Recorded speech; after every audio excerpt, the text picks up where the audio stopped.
رمشي النص بالمانيا يا ولد عم. انا قاعد في كومة بن تو.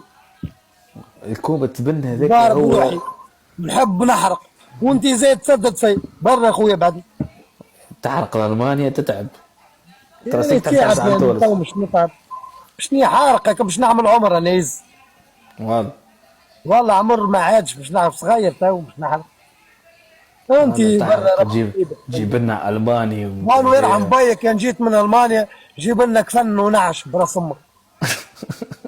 ترقوهم عليه. النعوشه في الجبانه هناك ولا يدفنوا ديريكت.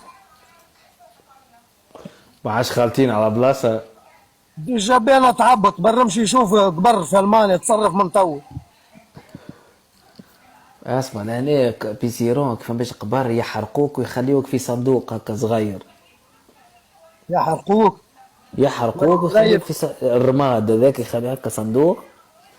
وتخليه في الدار لا تقعد تعب في روحك. والله شوي فينا والله. حق من يكون يحموا بينا الكسرة. على فعيل الزب يفري فيه. فهمت. فالمانيا قالت يلقوا كارت بيك خطية.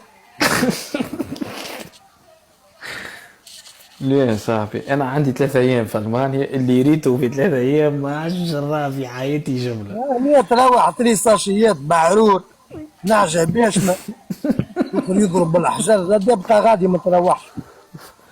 في 3000 في البارية بيسيرون بعينيهم هو برك جبان تتعب. في المانيا كيفاش بالكوموند فيها بلازما. بالانترنت.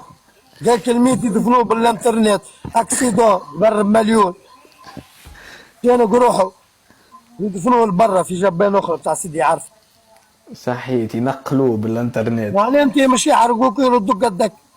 ليه خوي انا نموت كان في بريطانيا.